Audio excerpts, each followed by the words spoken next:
Hey,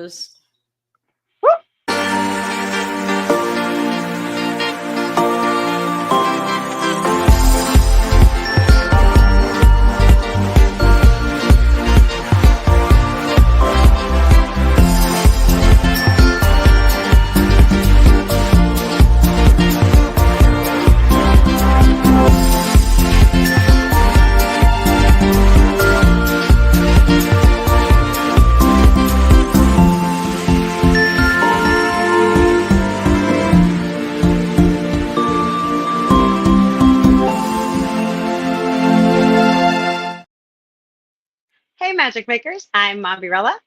I'm Yukita Cosplay. And CJ Peterson is not with us today.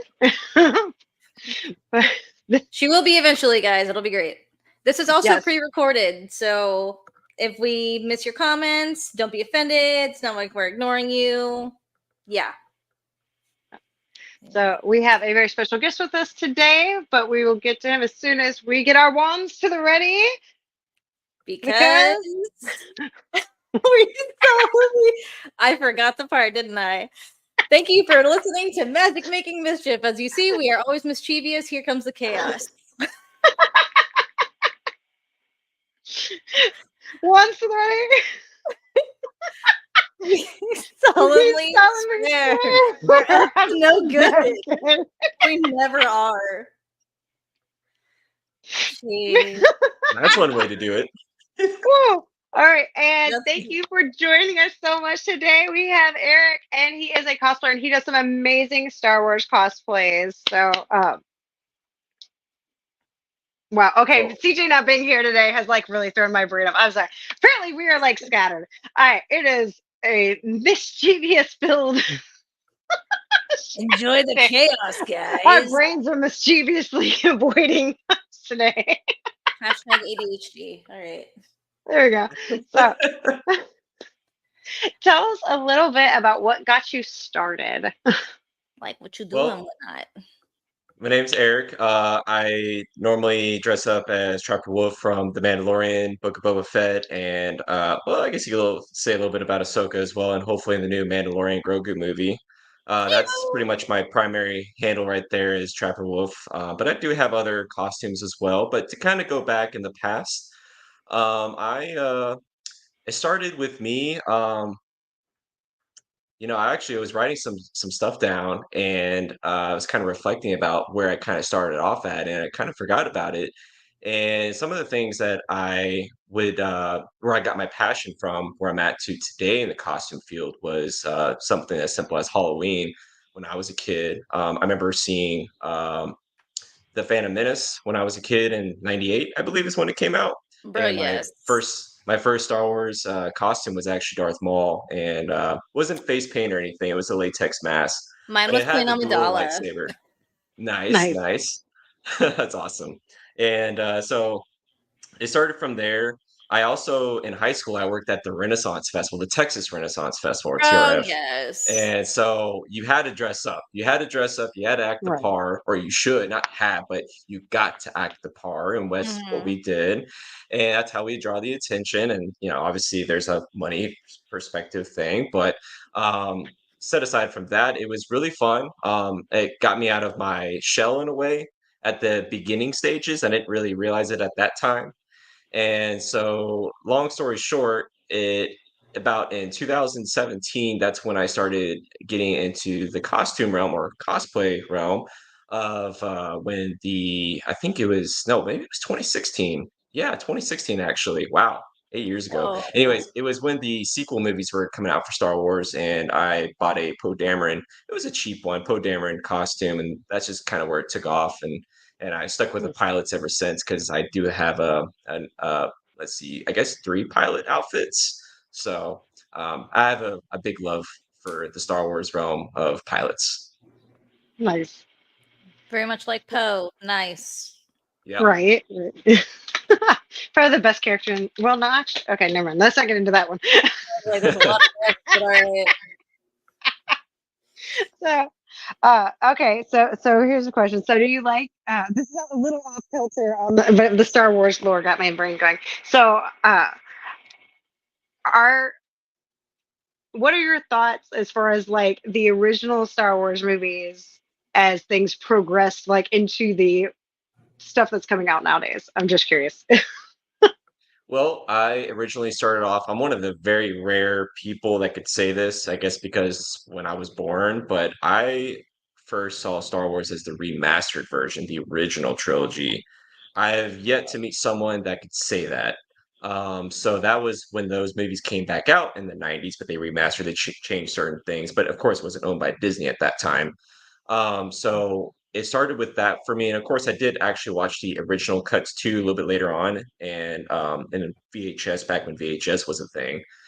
And yeah, I started with my love there, and honestly, I never lost the love with Star Wars. I read the books, not all of them, but I've read some books, comics, played some of the games.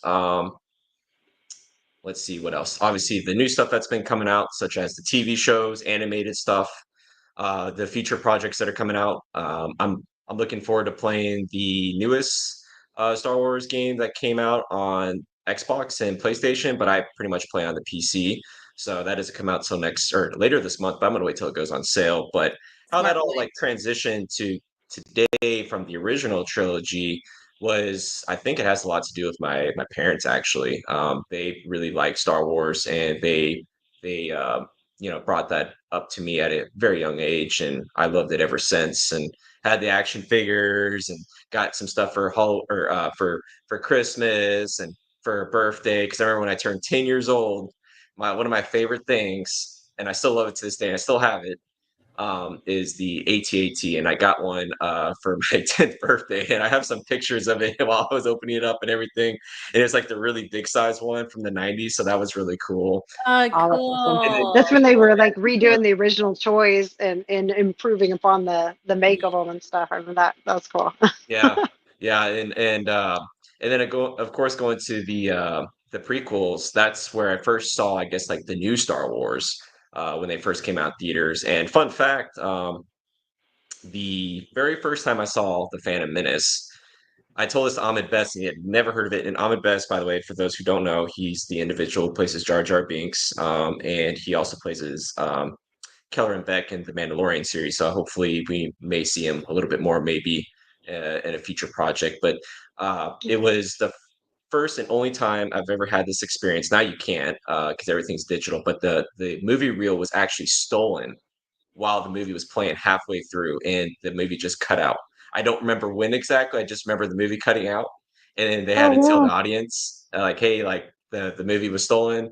And we had to get or my dad got the refund because I wasn't paying for the movie. So we watched it, like, I'm sure, like the next weekend or something like that. So it's just like kind of weird to like say that Literally nowadays just because again, Like stolen yeah, while they the just stole the movie was reel. playing. They stole it. Wow. They went up there. They stole the Crazy. reel, and yeah, they probably have it in a collection. You better not sell it because I'm sure Lucasfilms is probably still looking for it. But Wow. yeah, so from the That's prequels, I watched crazy. all the movies in the theaters, and the very first IMAX movie I ever saw was Attack of the Clones at Moody Gardens IMAX room. But they didn't play the whole extent of the movie; they played majority of it. There was just some scenes that they didn't film it in IMAX. I remember seeing that several times in Moody Gardens, so that was pretty cool. And of course, the third movie, or episode 3, I should say. I we have, or one of my best friends, he has some pictures of this. At least he swears on his life, but at elementary school, I don't know how we got like the school did this, but we did a lightsaber day. Everyone got to bring a lightsaber. And we had like this like big duel, and I was the only kid that had the dual lightsaber because I was Darth Maul That is back in so the late cool. 90s. And so that was really cool. So we all had to bring a lightsaber that day, and Oh, that's cool. in like celebration for Revenge of the Sith. And so that was fun.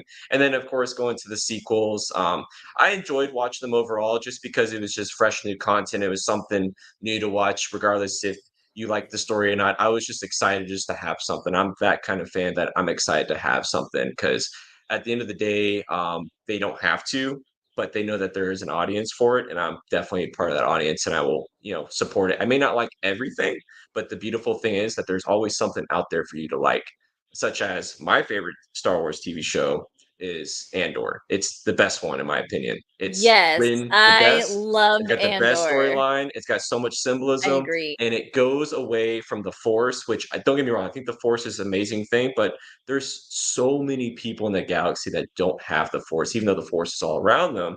But it goes more to the common day people, the struggles, the political side, so many things that are going on. And I just love that show so much. And of course, don't get me wrong, I love the other shows too, such as The Mandalorian season 1 through 3. Um, Hmm. you have Ahsoka. I did like the Alkalite. I really liked it. I think it paid off. And I'm looking forward to Skeleton Crew that comes out soon. And I don't know if I'm missing the other TV show. And of I course, actually going to like the some of games the animated too. ones they had. They Animated, yeah, had, yeah. Clone Wars, yeah, the Clone Rebels, Wars yeah, was good. of course. How could I miss that? Of Rebels, course, and yeah, of course, there's a Clone Wars movie is my for husband's Clone absolute favorite. Wars. That is where he fell yeah. in love with Ahsoka, and that's how she became Okay, my sister wife. So there's that.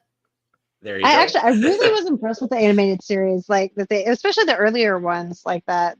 Well, I mean, the newer, earlier ones. I don't know. Yeah, and I then did watch I some of also the older ones at one point. I don't know if you've ever seen the Ewoks cartoons, for instance. no, Yeah, I'm I've pretty only sure that they seen forgot maybe those. 2 or 3 episodes of that, but it's been so long, and honestly, I kind of want to watch it, It just was very because of 80s. nostalgic sakes.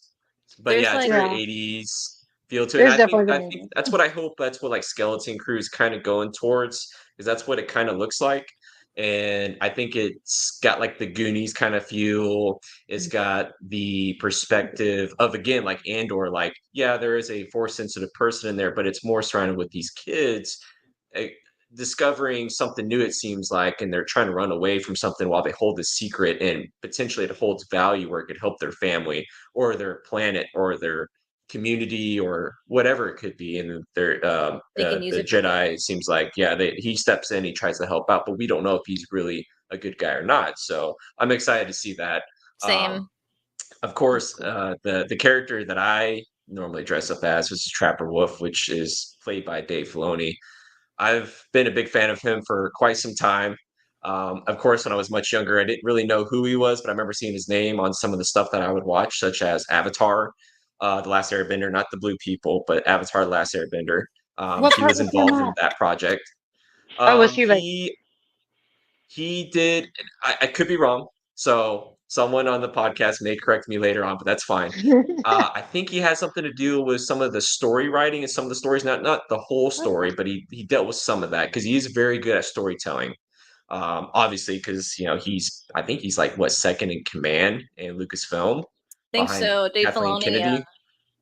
Yeah. So, and I think he's helped out with some of King of the Hill, which I used to watch when I was younger. And I'm Same. sure there's other projects. I Yeah, just can't think of it off the top of my head right now, but I know there's other projects that I've seen him work on. And that's cool. I'm a fan. I've listened to some of his interviews, and he seems like a very genuine individual. He's someone that fits, in my opinion, very well in the Star Wars community, that makes Star Wars what is Star Wars today and for the future, because he wants to give that. I think is important, is to give that mantle to someone else eventually, and to guide them, to coach them. And it may not be one person, maybe multiple people. And I think that's important. And same thing with John Favreau as well. And he's a big factor too. And of course, he not plays directly, but he's a voice actor for one of the characters in The Mandalorian. So Yes. I think those two guys right there, quite the geniuses. I'm looking forward to the movie. I did see a little clip of the new movie, and it looks pretty good. So hopefully, I think No it comes spoilers. out in 2026 in December. So I said, just take your time. I want it to Yeah. be great, not good. I Make want it sure to you be do a good great. job So with I'm it. looking Yeah, forward don't to that. rush it. I Makes think Yeah, sense. that was don't my rush it. problem with one of the series, was that it just felt like it was very rushed the way they did that one, the Alkalade one. Like that one, I don't know, I felt like it was very rushed and very thrown together in some levels of it, because some of it just didn't flow to me. Not I gonna don't know, lie, I it never did really not liked keep it. my attention, but kudos to those who Exactly. liked it because it Yeah. fits your mold. So that's what it's for. There you go. Yeah. But Really quick comment on that. I would say it does, and now I don't know all this perspective, but in the Dark Horse series, when that was Star Wars at one point, it does a lot of fan service for that perspective, because such as like Darth Plagueis, because he was never canon, he was never involved in any of the Star Wars projects except for just being talked about as an example. And I think with the witches being there, I think that was a really cool demonstration because it shows like another aspect. We're so used to seeing the Dathomir witches, like such as the Clone Wars, and same thing with Ahsoka, because we do see that in live action for the first time, and they're their own entity, just like the Jawas, because we only knew Jawas were on Tatooine, but they're also on other planets too, according to the Mandalorian. They're not just on Tatooine. So the idea of the witches, I think, being in there, I was confused at first, don't get me wrong, but they connected the puzzle towards the end and it made sense to me. I thought the fight choreography was amazing. Whoever did that definitely gets 2 thumbs up from me. I want to see more of that because my goal is one day is I want to see something like Knights of the Old Republic related, because that was based off of a game. And I think there's some books based off of it and maybe some comics too. And I would like to see a Vader TV show specifically about him and involve the fight choreography. And I thought what they did in the Acolyte was amazing, and overall the story was really good. But sorry, I wanted to go on that side stitch because I've been listening to some other like everybody podcasts where has like, people had to share, and I was just like, you know what? I see where they're coming from because I don't fully understand it because I've not read a lot of these books, and it made sense from where they were coming from. Well, and everybody has different portions of things that they like, and stuff too, because there's certain types of like sci-fi books that I can read the series and other ones that they can't keep my attention, so I know it's probably along those lines. I want to hop back onto you for a little bit here, though. I know we got sucked into like Star Wars, so that was kind of my fault. But okay, so you mentioned that you're a reenactor. Is that in reference to Star Wars stuff that y'all do, like when y'all go out? Okay. Yeah, no, are you? That's a total separate entity. I actually just joined a local unit here in Texas. We are representing the 36 Texas. I got it written down, so give me 1 second. Let's see. So we are, or I am part of, not just myself, but everyone in this group. I think there's probably about 10 plus of us right now, so we're trying to recruit more. But it's based during the Second World War, and there's a lot of reenactors in the state of Texas, and I know throughout the U.S. And I also have met some over in Europe too. So it's become a popular thing. And I had a friend reach out to me. His name is Tate, and he asked me if I was interested. And I said I've always wanted to do reenacting. I just didn't know where to start. It's just kind of like with the cosplay community. It is another form of cosplay in a way, but it's representing history and actual unit that actually did exist, and I think it still does exist to this day. And it's a U.S. Army unit, and he invited me, and I said, yeah, I would love to be part of the unit, and I'd like to learn more about the unit's history. So it's Baker Company 14th Regiment 36 Texas. And the 36 Texas actually still exists to this day. And so what it requires you is you actually, by reproduction, a uniform, the accessories, the boots. What are you specifically supposed to do in the unit? Because I know there is a medic. There's other people that are involved in other things too, but we work with one another. But most importantly is that we preserve it and we share it to the public for those who are interested, of course, preserving, what's happened in the past and to make a brighter future. And I think what the unit that I have joined perfectly represents that, along with the other units that will be, co-hosting along to make history come alive in a way. And so I know from what I've been told on the schedule, and it should be done before then. And we do have a rank, so I will be a private. I even asked, I was like, well, I went to college. Can you at least give me a boost in rank? He's like, nope, it doesn't work like that. So I'll be a private, and we're not soldiers, but we're representing soldiers, if that makes sense. Kind of like what you see in Hollywood perspective. And we want to showcase that our first time at the American GI Museum up in College Station, which is right by Texas A&M. And so I've been to there once. It was really cool, but now I'm excited to be actually part of it soon. Oh, that's cool. Yeah. I've heard of his. I've heard and seen like stuff about it before, but I've never known anybody who took part in it. That's really awesome. That's interesting. Yeah, thank you. Thank you. Awesome. You also mentioned that you're working on a book. I sure Oh, am. what's Yep, up, yep. author? Well, I can't give myself credit on that just yet. It's probably, I'm going to be honest with you, and I was thinking about this while I was writing down realistically, it's probably going to be between 5 to 10 years until it's actually finished. Why do Hmm. I say that?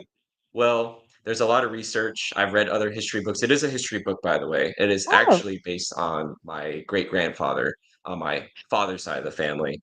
And it's from his tenure in the First and Second World War, but it's primarily going to take place during the Second World War.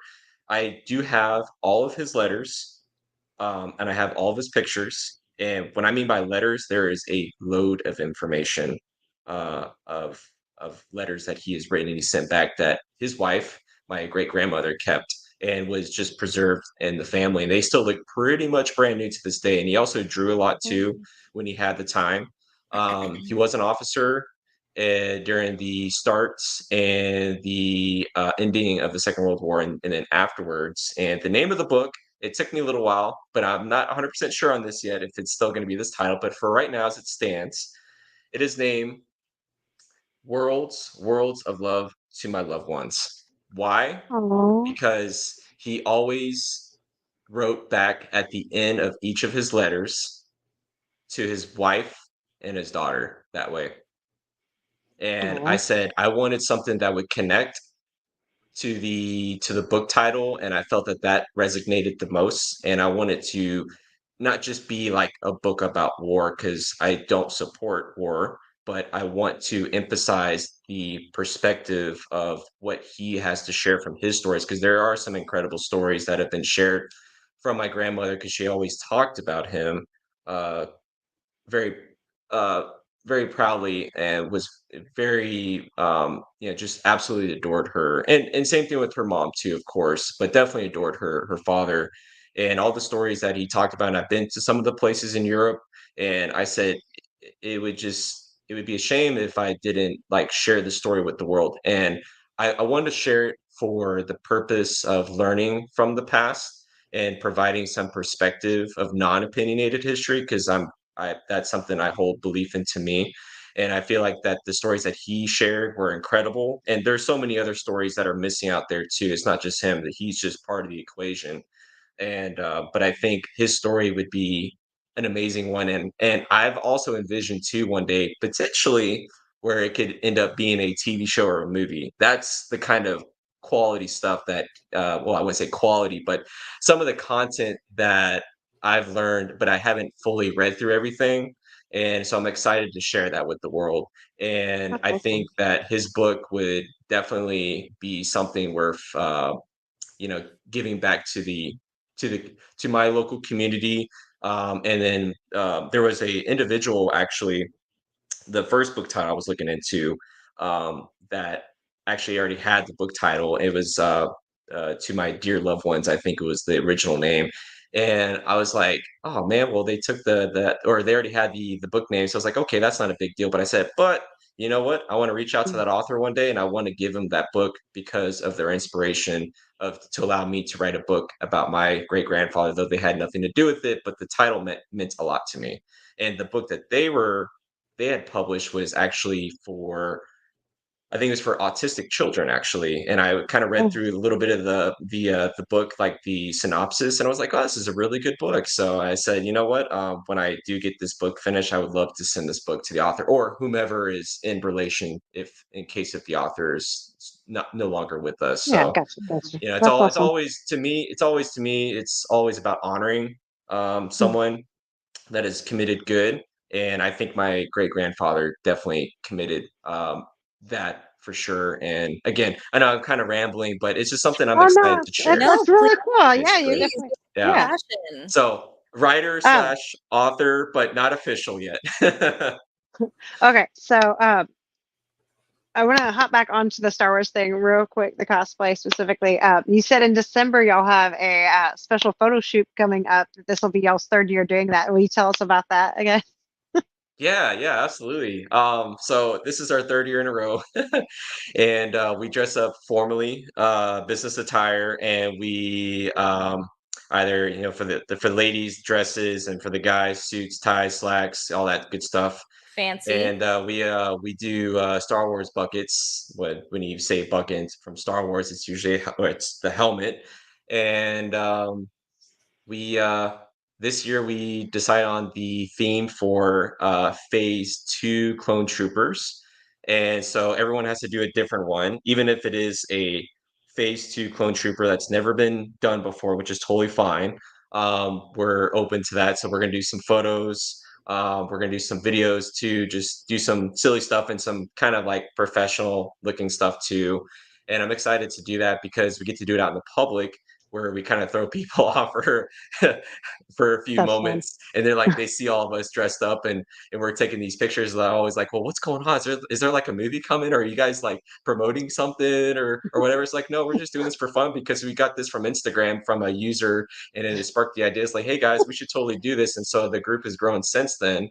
Oh man. And I thought it was a great idea, and we just all stuck with it. And I said we got to keep continuing to do this. So we always do it around Christmas time because it's usually cooler. Fingers crossed, right? Right. And there's lights that are out. People are out and about, and people are just typically very happy. And we're going to do this off the waterway in the Woodlands in nice. December. So that's where we did it last year. We really liked the location, so we're going to stick with it again. There's So just a lot of people places you can do actually all kinds do of all different this, stuff right? at. So 'Cause is that'd be this really cool something? to see. Is this something that other people can join up with, the group that's meeting up there, or is this like a specific Like, group? can they go watch? Like, Anyone's more than welcome to join. The more the merrier is like what I like to say. But there is no professional photographer. It's just our phones. It's just Mm. what we can do at our best capability. I did start a Google Excel, or a shared Google spreadsheet, or Word document, I'm sorry, in regards about like what we could do for like some skits, some pictures, where should we go to and stuff like that. So we've gotten this even more organized as the years have progressed. And Nice. who's wearing what helmet. I'm going to be wearing, which it should be in the mail here sometime this month, a 3D printed, fully painted, a little bit weathered helmet of Commander Wolf from the Clone Wars. Oh, And I that's guess in the cool. Bad Batch as well. So I'll have this helmet. So I'm yes. excited to have that. Finally That's a get good to have a picture. clone helmet and get to represent my favorite clone squad. And of course, I got the clone unit right there to itself. And of course, that's what Dave Filoni's character, Trapper Wolf, his symbol on his helmet has too as well, except it's a little bit more weathered than that. But I just again, I'm very full supportive of Dave Filoni and the art that he's brought, and then of course the Clone Wars, and that's why we want to bring this to life with our own twist to it, and I think it'll be really cool. That's awesome. So, Eric, do you have any tips or any type of advice for people who are wanting to get into Star Wars or getting into doing reenactments, cosplay, or even trying to be an author? That's what I think one of the Within most about 3 important minutes or things. so.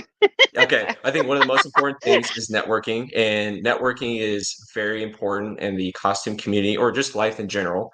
And with me being allowed to where I've been at now, of course, part of it takes me to do that, but the people that have built me to get to that point and to continue to further progress, such as several costume groups I am part of, and obviously the photo shoot that we're doing, and the reenactment, and of course the author perspective, because I am friends with several people who have written books, um, and several people are reenacting, and of course quite a few people in the cosplay community, such as y'all too.